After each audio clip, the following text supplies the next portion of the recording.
지내셨는지요? 더위 가운데 참 수고 많으셨습니다. 아직도 덥지만 그래도 참 이제 하루하루 시원할 일만 남았습니다. 조금 있으면 춥다고 야단할 테니까 그때 가서 오늘을 잊지 마시기를 바랍니다. 여러분 행복하세요? 행복하십니까? 별로 행복하지 않은 것 같아요. 행복하세요? 마치 못해서 입은 아멘인데 얼굴은 전혀 안 행복, unhappy. 행복하라고 하니까 대답은 해야 되겠고 행복하지 뭐까짓 거. 그 정도로 하세요? 행복?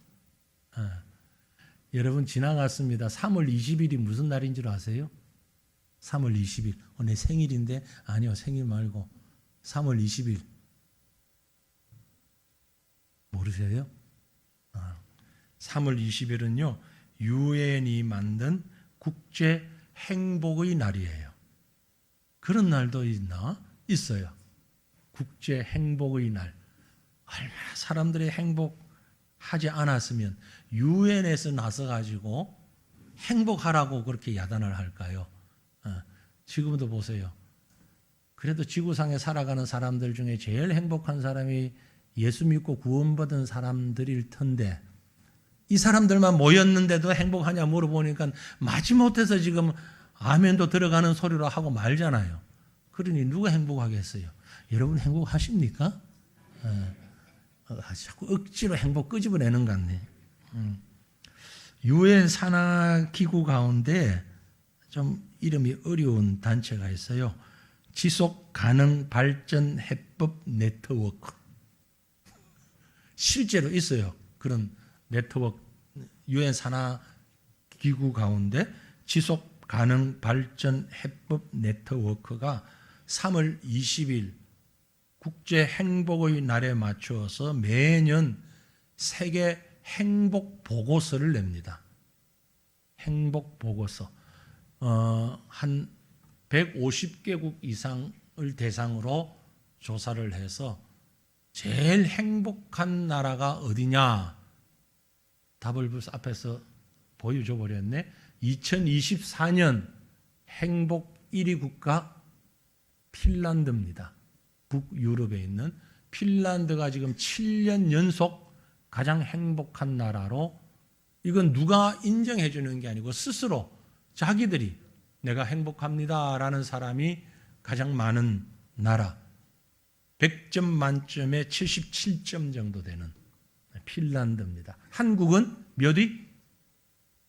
한국은 52위. 약 150개국 가운데 3분의 1 끄트머리에 있는 52위. 일본이 51위. 그 정도 된다고 합니다. 아니, 뭘 기준으로 이걸 조사하느냐 하면 갤럽 여론조사를 통해서 하는데요. 6가지 중요 항목이 있다 그래요. 1인당 GDP, 이게 경제력이죠. 그 다음에 사회적 지원, 인간관계성, 기대 수명, 건강이죠. 사회적 자유, 소비나 직업 등의 선택의 자유, 관용, 기부나 봉사, 정신적 건강을 얘기합니다. 부패에 대한 인식, 사회 안정성, 이런 것들을 전반적으로 설문조사를 했을 때에 최악 0에서부터 최상 10까지 해서 점수를 매겨보니까 각자가 생각하는 행복도, 우리나라는 제일 점수가 높았을 때가 2010년 41위를 한 적이 있습니다. 그 이후 계속 내리막이다가 최근에 51위, 이번에 2024년에는 52위가 됐습니다. 어떻게 생각하세요? 여기에 견주어서 같이 비교해서 생각해 볼 만한 것은요, 2024년 금년 4월 기준으로 전 세계 국가들의 경제 지표를 조사를 했는데 GDP 중심으로 한국은, 우리가 사는 한국은 전 세계에서 14위권에 해당되는 경제 대국 중에 하나입니다. 전 세계 잘 사는 나라를 꼽았을 때 14위다 이 말이에요. 그런데 행복도는 몇이다? 52위다. 어떻게 생각하세요? 보통 우리가 생각하기를 의식주 문제가 해결되고 먹고 살만하면 행복하다, 잘 먹고 잘 살면 행복하다 생각하는데 전혀 그렇지 않더라라는 얘기입니다. 학자들이 얘기하는 학문적 이론에 이스틀린 역설이라는 게 있습니다. 이스틀린 역설. 이게 뭐냐면은 사람이 아무리 경제가 성장해도 행복도도 같이 성장하지 않는다. 잘 먹고 잘 살아도 행복하지 않다라는 얘기입니다. 우리나라보다 행복도가 높은 국가 가운데 부탄이라는 나라가 있습니다. 아세요? 부탄이라는 나라 어디 있는지? 부탄 가스 말고 부탄, 중국 저 위에 붙어 있는 아주 조그마한 바다도 없어요. 산만 있어요.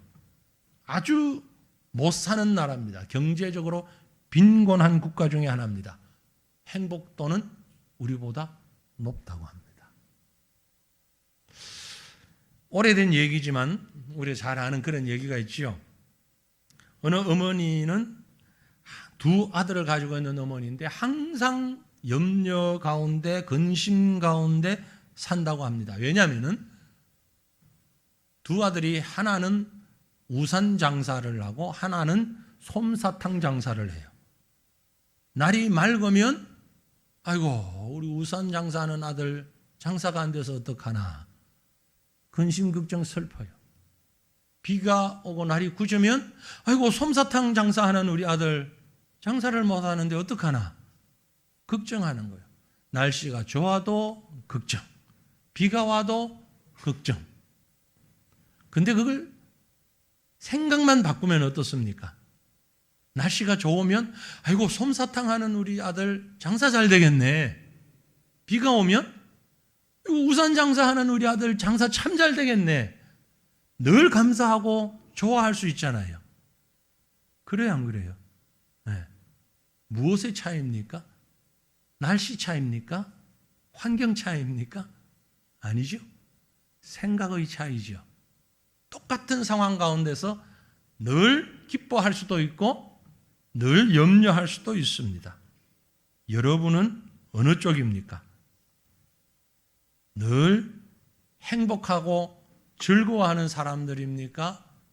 늘 힘들고 슬퍼하는 사람들입니까? 지난 금요일 저녁에 제가 금요 기도에 나오신 분들에게 아주 쉽고 중요한 사역 한 가지를 소개를 한 기억이 납니다. 금요일 저녁에 나오셨던 분 기억하십니까? 여러분이 할 수 있는 최고의 사역 뭐라고 그랬죠? 뭐요? 금, 토, 일 오늘 사흘째인데 벌써 잊어버렸어요? 에? 모두가 할 수 있는 우리 권사님들도 할 수 있고 어제 등록하신 분도 할 수 있고 모두가 할 수 있는 거 뭐죠? 웃으라고 그랬잖아요. 이게 최고의 사역이라고. 교회 오면 어떻게 하자? 웃자. 근데 뭘 인상 쓰고 웃자. 어떡하자는 얘기야 지금. 웃자는 얘기야 말자는 얘기야. 웃자. 아 웃으라니까? 최고의 사역이라니까. 아이 목사님 나는 애들도 못 가르치고요. 나는 뭘도 못하고 다리도 아프고요. 나는 뭐 허리도 아프고 뭐 눈도 침침하고 못해요. 그런데 할 수 있는 건 뭐 할 수 있어요? 웃는 건 할 수 있잖아요. 한 엘리베이터 타고 인상 탁 쓰고 뒤에서 이러가지고 이러고 있지 말고 누구 낯선 사람 오면 어디서 있던 사람이 아래로 훑어가면서 말이야 탁 네이즈 쏘지 말고 교회 오면 뭐 하자? 최고의 사역이 웃는 거. 웃다 보면 그걸 보는 사람도 웃는 거예요. 웃는 걸 보면서 인상 쓰는 사람이 있어요? 웃잖아요. 그럼 행복한 거예요. 그게 최고의 사역이에요, 여러분. 네, 얼마나 귀한 사역인데 오늘부터 많이 웃으시길 바랍니다. 네, 웃어야 행복합니다. 행복한 거예요. 우리가 살아가는 인생은요, 어차피 낮이 오면 밤이 와요. 보세요. 여름 오니까 겨울이 또 오고 있잖아요. 그죠? 겨울이 오면 또 여름이 와요. 따뜻하면 춥고 추우면 따뜻해져요. 밝으면 어둠이 오고 어둠 다음엔 밝음이 와요. 그러니까 늘 변하기 마련이에요. 항상 움직여요. 그때 우리는 뭐 해야 하느냐? 행복해야 되는 거예요. 웃어야 되는 거예요. 즐거워야 되는 거예요. 어리석은 자는 밤과 어둠과 추위만 생각하고 늘 짜증을 냅니다. 지혜로운 사람은요, 그 어둠 다음에, 그 추위 다음에 다가올 밝음과 희망을 생각하며 즐거워하는 자입니다. 그게 지혜 있는 자입니다. 성경에 보면 여러 인물들 가운데 특별히 사도 바울이라는 인물을 우리가 잘 압니다. 오늘 우리가 빌립보서를 읽었어요. 빌립보서는 바울이 쓴 편지입니다. 빌립보라는 도시에 있는 교회를 향해서 바울이 쓴 편지예요. 바울이라는 인물을 생각해 보면 세상적으로 인간적으로만 보면 그만큼 불행하고 비참한 인생을 살았던 인물이 역사에 또 있을까 싶을 만큼 참 불행한 인생을 살았어요. 그죠? 평범한 가문에 태어나 제대로 된 교육도 받지 못한 채 그럭저럭 살았더라면 그나마 덜 억울했을 텐데, 최고의 가문에서 태어나서 최고의 교육을 받고 최고의 종교적 열심과 지위까지 가졌지만 일반적인 사람들이 생각하는 명예도 누려보지 못하고 지위도 누려보지 못하고 변변한 재산도 한번 소유해보지 못하고 행복한 가정도 가져보지 못하고 살다가 그저 감옥 생활하다가 사형수로 최후의 생을 마감한 그런 사람입니다. 바울이 살았던 당시에 중요한 문화가, 세계적인 문화가 세 개가 있는데, 문화권, 헬라 문화권이에요. 철학과 지식과 예술을 겸비한 문화권이에요. 로마 문화권이에요. 권세와 힘과 법률을 가진 문화입니다. 히브리 문화권, 종교와 율법을 가진 문화입니다. 각각 이 헬라 문화, 로마 문화, 히브리 문화를 자랑하는데 바울은 이 세 가지 문화를 다 누렸던 사람이에요. 헬라 문화권에서도 최고고요, 히브리 문화권에서도 최고고요, 로마 문화권에서도 최고예요. 다소의 가말리엘 문화에서 배웠습니다. 최고의 학문을 배웠어요. 엄격한 바리새인의 교육을 받았습니다. 로마 시민권을 가진 힘 있는 사람이었어요. 세 문화권을 동시에 통달한 드문 사람 중에 하나가 바울이었는데, 그럼에도 불구하고 그는 세상적으로 형편없는 인생을 살았습니다. 불신자들이 생각할 때는 아마 미치고 팔짝 뛸 만큼 정신병자가 되기도 될 수밖에 없는 그런 삶을 살았어요. 그럼에도 불구하고 바울은 행복했습니다. 즐거웠어요. 소망이 넘쳤습니다. 오늘 우리가 읽은 빌립보서에 보면 큰 주제가 있습니다. 그게 뭐냐면 기뻐하라, 기뻐하라. 그것이었습니다. 오늘 바울이 어떻게 해서 이렇게 기쁘고 행복한 삶을 살았을까? 바울이 가졌던 행복은 도대체 어떤 행복일까? 오늘 이 아침 우리가 말씀을 묵상하면서 저와 여러분이 이런 행복을 마음껏 누릴 수 있기를 주님 이름으로 축원합니다. 어떤 행복을 누릴까요? 바울의 행복은요, 돌봄의 행복이었어요. 돌봄의 행복, 케어, 살피는, 돌보면서 케어하면서 느끼는 행복이었다, 그 말이에요. 특별히 성도들을, 빌립보 교회 성도들을 생각할 때 바울은 너무너무 즐거웠어요. 생각만 해도 좋았어요. 기뻤어요. 1절 말씀해 보니, 그러므로 나의 사랑하고 사모하는 형제들, 나의 기쁨이요 면류관 아닌 사랑하는 자들아, 이와 같이 주 안에 서라. 성도들을 생각하면서 사랑합니다, 사모합니다, 기쁨입니다, 면류관이에요. 왜요? 그 빌립보 성도들을 생각하니, 그들을 돌보니, 그들을 생각만 해도 너무너무 감사한 것이에요. 그리고 그들을 향해서 말합니다. 나의 사랑하는 사람들아, 내가 사모하는 사람들아, 나의 기쁨인 면류관인 형제들아, 주 안에 서라. 주 안에 굳게 서라. 그러면 행복하다. 마음을 쏟고 정성을 다하여서 돌보고 양육하는 자의 마음입니다. 여러분 경험해 보셨죠? 아이를 키우는 마음들 어때요? 너무너무 이쁘고 귀엽고 보람 있고 그렇잖아요. 오래돼서 잘 모르시는지 모르겠는데 이미 장성한 자녀들도 그렇잖아요. 얼마나 생각하면 그게 얼마나 기쁘고 좋은지. 우리 성도님들 가운데도 유난히 그렇게 자녀들을 사랑하고, 우리 황 권사님 봐요. 황 권사님 손자 이름이 뭐라고? 다 알잖아. 오세원이. 흥금할 때마다 오늘도 목사님 보자마자 목사님, 우리 세원이 독일을 시험 치는데, 독일 유학 가 있거든. 오늘 시험 치는데 오늘 교수님 만난대. 하여튼 우리 권사님 머릿속에 오세훈이가 가득 찼어. 생각만 해도 즐거운 거야. 너무 즐거운 거야. 그게 양육의 기쁨이에요. 양육의 기쁨이에요. 그 손자는 그걸 알는지 몰라. 아는 것 같아. 세훈이는 알아. 할머니가 얼마나 위해서 기도하는지, 자기가 사랑하는지. 그렇게 양육하는 자의 기쁨. 요즘 사람들이요, 이렇게 자녀를 양육하는 기쁨을 누리질 못하니까 강아지 키우잖아. 그것도 키우면서 좋아가지고, 고양이 키우잖아. 좋아가지고. 일본의 노인들은요, 이게 이제 나이가 들어가면서 키우는 것도 힘드니까 로봇 강아지 키운대. 그거라도 키워야 된대. 요즘 애들은 스마트폰으로 뭘 키워. 거기서라도 키워. 그 양육의 기쁨이 있는 거예요. 그런 면에서 우리 2부 예배 오신 분들은 참 1부 예배 오신 분들보다도 불행해요. 제가 얘기해서 1부 예배 행복하다고. 왜? 여긴 주일학교 교사가 안 계시잖아 지금. 1부 예배 오신 분들이 교사를 하고 1부 예배 드리고 지금 교사로 주일학교 올라가 있잖아요. 얼마나 행복한지 안 해본 사람은 몰라. 모르겠죠 여러분. 내년에 기회를 드릴게. 그 기회를 한번 드려볼게. 아이들을 가르치면서 키워보는 그 기쁨, 행복, 얼마나 귀한지. 특별히 영혼이 커가는 것에 대한 기쁨. 저는 목회자잖아요.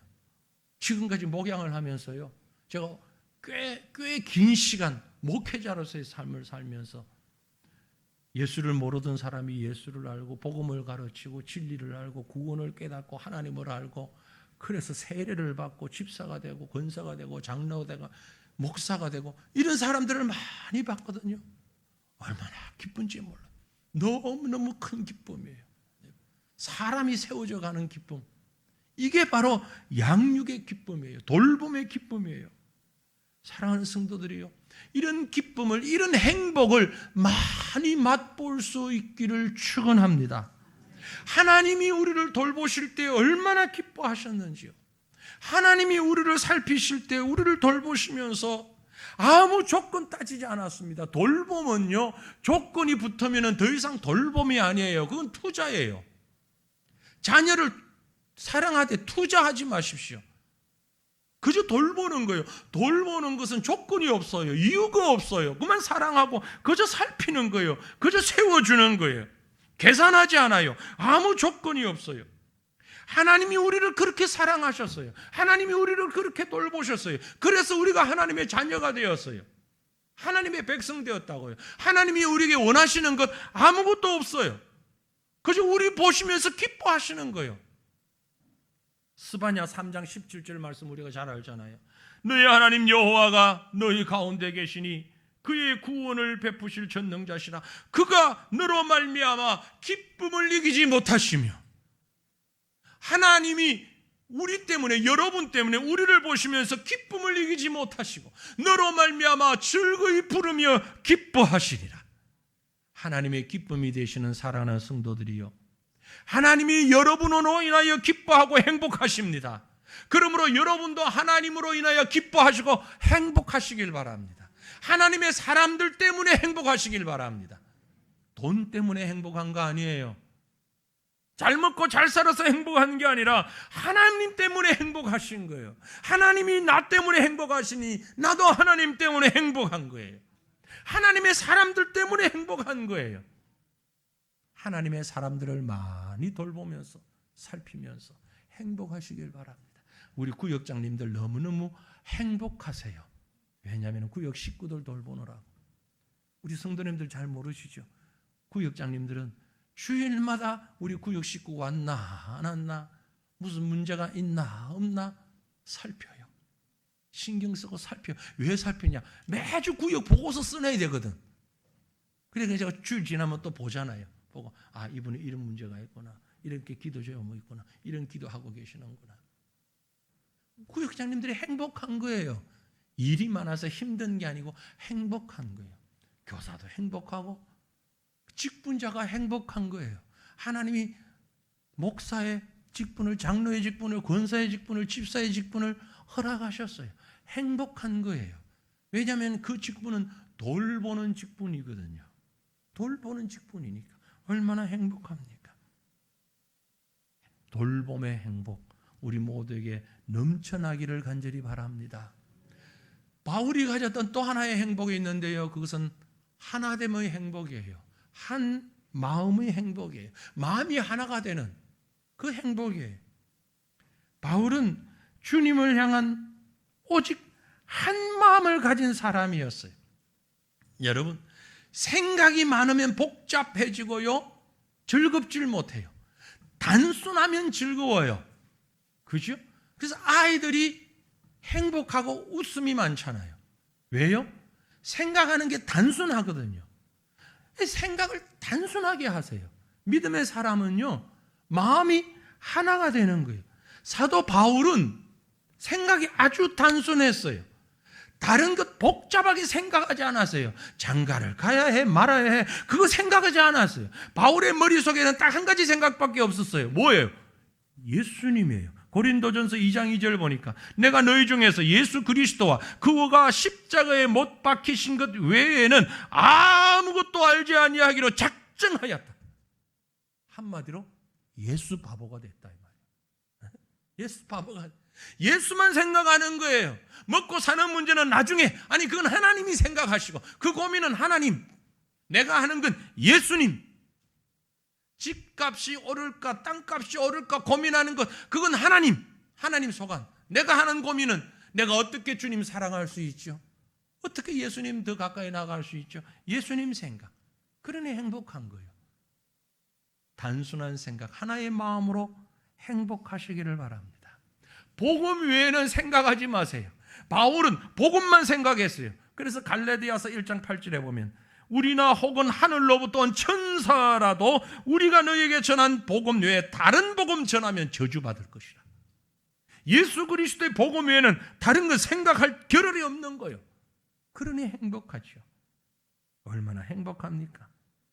사람은요, 두 가지, 세 가지 생각하면 행복이 없어요. 복잡해요. 가정도요, 마음이 하나가 돼야 돼요. 생각이 하나가 돼요. 그럼 행복한 가정이 되는 거예요. 교회도요, 아무리 많은 사람이 모여도 마음이 하나가 되고 생각이 하나가 되면 행복한 교회가 되는 거예요. 나라도 마찬가지입니다. 사실 빌립보 교회가, 이 빌립보서를 받은 빌립보 교회가 단순한 교회가 아니었어요. 참 복잡한 교회였어요. 아주 대단한 사람들이 많았어요.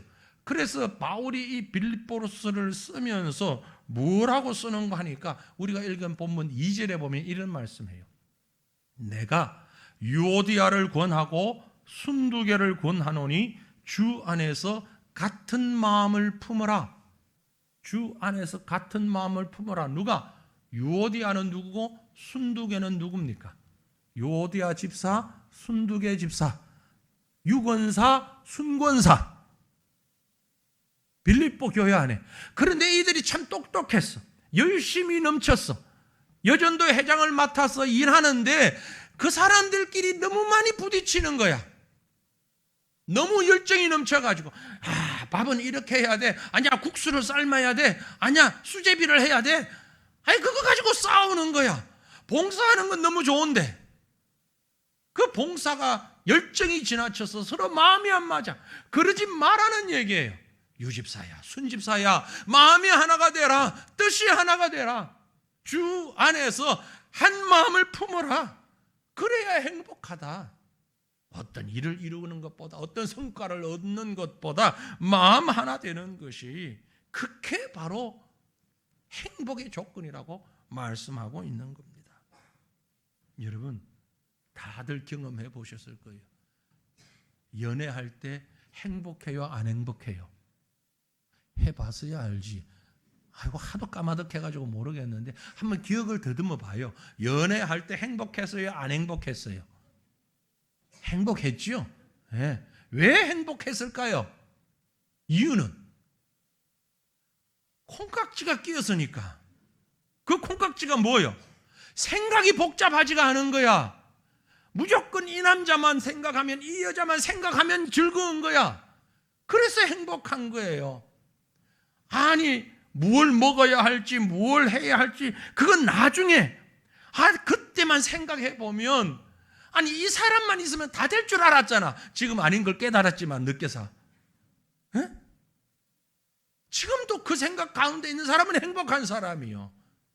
아니 어떻게 먹고 살아야 될지, 뭘 해야 될지 그건 놔주고, 그건 두고, 연애를 할 때는요 한 가지만 생각해요. 이 사람만 생각해요. 그러니 행복한 거예요. 원리가 거기에 있는 거예요. 하나만 생각하면 되는 거예요. 예수 안에서 주님만 생각하면 되는 거예요. 왜 다른 거 복잡한 걸 생각하니까 행복이 깨어지고 있는 거예요. 바울이 왜 행복했냐? 복음만 생각했단 말이에요. 예수만 생각했단 말이에요. 아니 예수만 생각하면 밥이 나옵니까? 떡이 나옵니까? 돈이 생깁니까? 그건 누가 할 일? 하나님이 하실 일.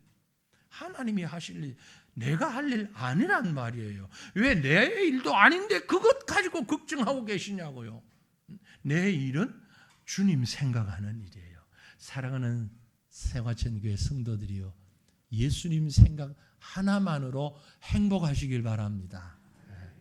세상 사람들이 볼 때는 손가락질 해도 괜찮아요. 바보라고 해도 괜찮아요. 십자가만 생각하고 예수만 생각하고 하나님의 나라만 생각하면서 행복하고 기쁜 시간들 살아가는 저와 여러분 되시기를 주님 이름으로 축원합니다. 이 행복을 가진 사람은요, 뭘 할 줄 아냐면은 나눌 줄을 압니다. 그래서 나눔의 행복을 아는 사람이에요. 나눔의 행복을 모르는 사람들이 너무너무 많은데 나눔의 행복을 알아야 돼요.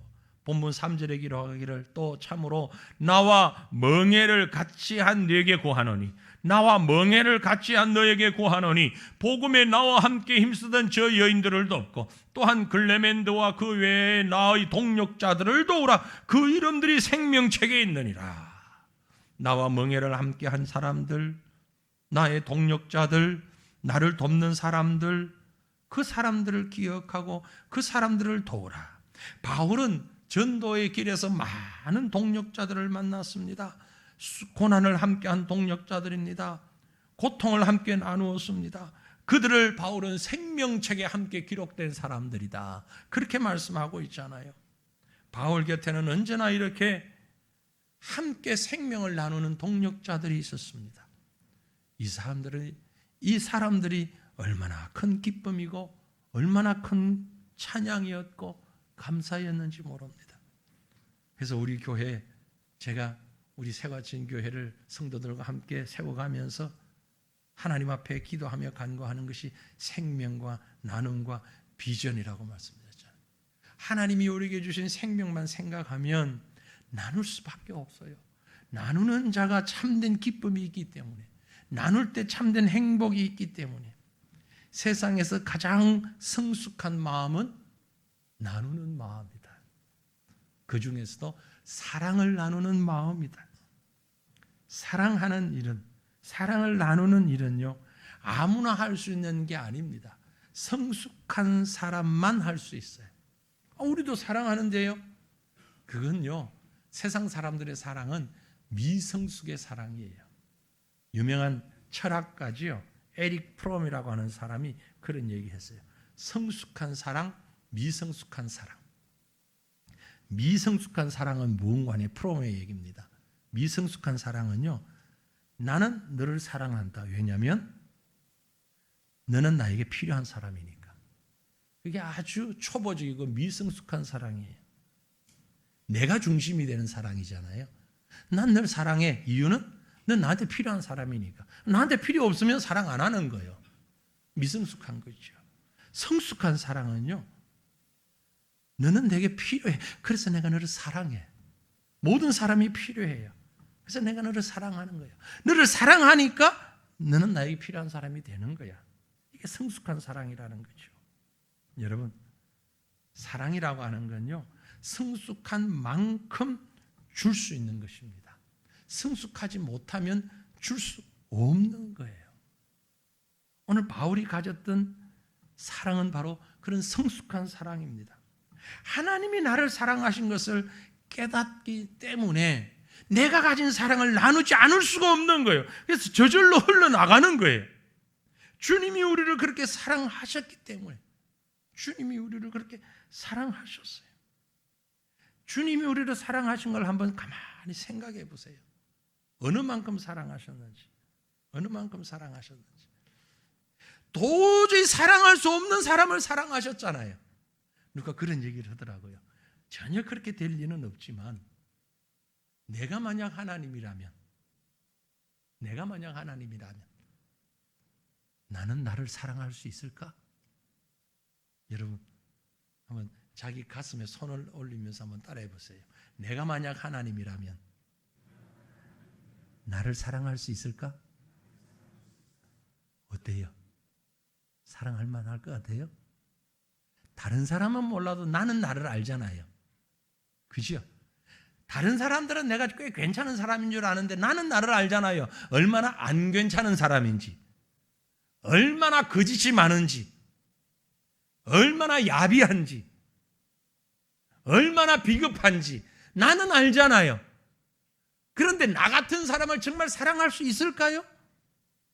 그런데 하나님은 나를 사랑하셨다고요. 이건 기적이잖아요. 하나님 아니었다면 누가 나를 사랑하겠어요? 하나님이기 때문에 나를 사랑하셨잖아요. 그 사랑을 우리가 받았어요. 이걸 깨닫는 사람은 이 사랑을 나누지 않으면 버틸 수가 없는 거예요. 견딜 수가 없는 것이에요. 누가복음 6장 38절에 말씀하기를 주라 그리하면 너희에게 줄 것이니 곧 후이 되어 누르고 흔들어 넘치도록 하여 너희에게 안겨주리라. 너희가 헤아리는 그 헤아림으로 너희도 헤아림을 도로 받을 것이라. 한번 헤아려 보십시오. 스스로를 헤아려 보십시오. 내가 어떤 자인지, 그리고 내가 받은 것이 얼마나 큰 것인지.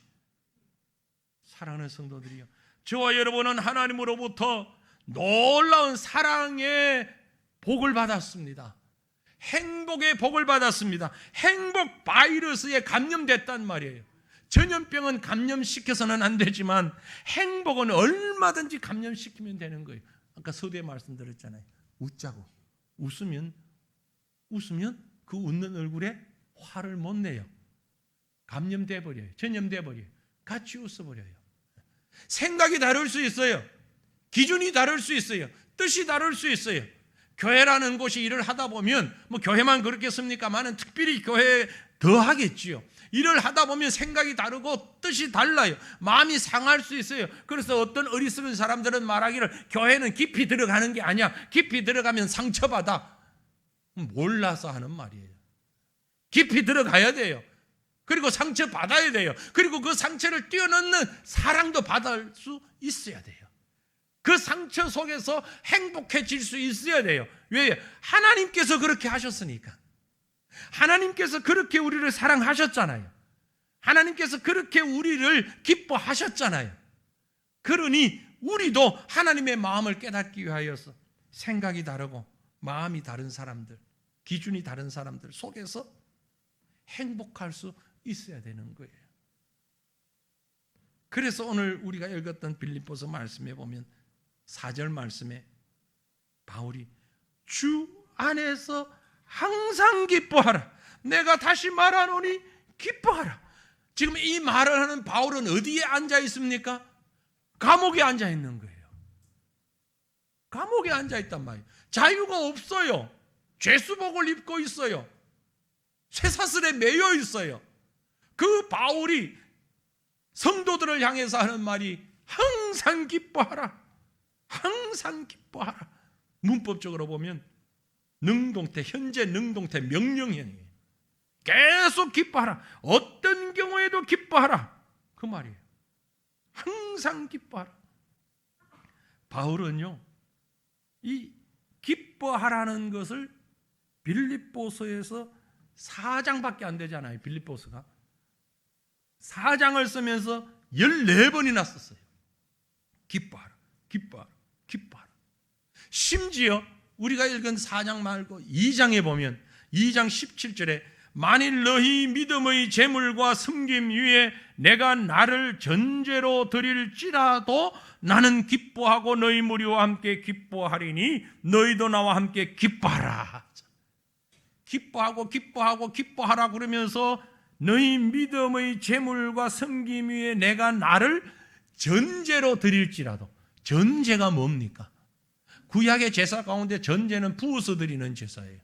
이것은 피를 흘려드린다는 제사입니다. 즉 내가 믿음의 제물이 되어서 내 생명이 끊어지고 내 피가 제단에 뿌려지는 제사가 드려진다 할지라도, 그 말이에요.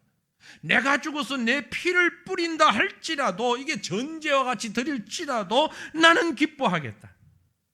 얼마나 기뻐하였으면 내가 죽어서 내 피가 뿌려질지라도 나는 기뻐하겠다. 이게 바로 나눔의 행복을 아는 자의 고백인 것입니다. 사랑하는 성도들이요, 기뻐하시기를 바랍니다. 행복하시기를 바랍니다. 사랑을 나누면서 마음에 맞지 않는 사람들 있을 수 있어요. 생각이 다른 사람들 있을 수 있어요. 여러 가지 주어진 환경과 여건이 우리를 하여금 기뻐할 수 없을 만큼 상황이 되어질 수도 있어요. 걱정, 근심, 염려만 가득할 수도 있어요. 그럴지라도, 심지어 내가 전제가 되어 주님 앞에 드려진다 할지라도 기뻐하십시다. 행복하십시다. 하나님이 우리를 그렇게 기뻐하셨고 하나님이 우리 때문에 그렇게 즐거워하셨고 행복하셨습니다. 주 안에서 행복하시길 바랍니다. 여러분 때문에 우리 하나님이 행복하신 것처럼 하나님 때문에 우리가 행복하고 서로의 행복을 바라보며 그 행복을 나누면서 주의 몸된 교회를 이루어갈 때에 우리가 사랑의 공동체로, 행복의 공동체로, 기쁨의 공동체로 하나님 앞에 세워질 수 있기를 우리 주님의 이름으로 축원합니다. 기도하겠습니다. 한 마음으로 기도할 때에 말씀